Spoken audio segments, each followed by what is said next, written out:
अस्सलाम वालेकुम दोस्तों, आज हम मेडिकल के तलबा के लिए एक अहम मौजू पर बात करेंगे, ब्रेक टाइम। जी हाँ, प्लवरल एफ्यूजन।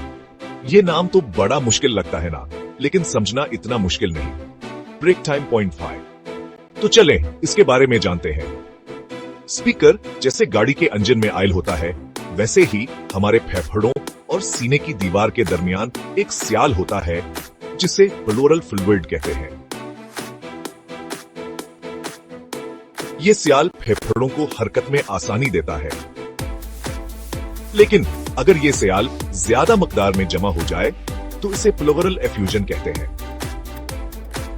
स्पीकर प्लवरल एफ्यूजन की दो अहम अकसाम हैं, ट्रांसयूडिटो और एक्सयूडिटो। ब्रेक ट्रांसयूडिटो अक्सर दिल की बीमारी या जगर के मसाइल की वजह से होता है। ये स्याल साफ और हल्के पीले रंग का होता है।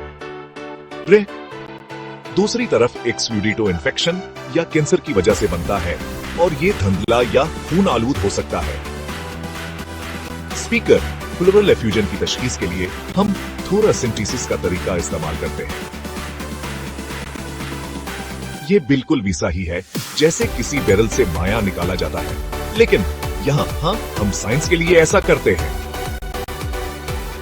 इस स्याल का तज्जिया किया जाता है, इसका रंग, साफपन, प्रोटीन और ग्लूकोज की मिकदार चेक की जाती है।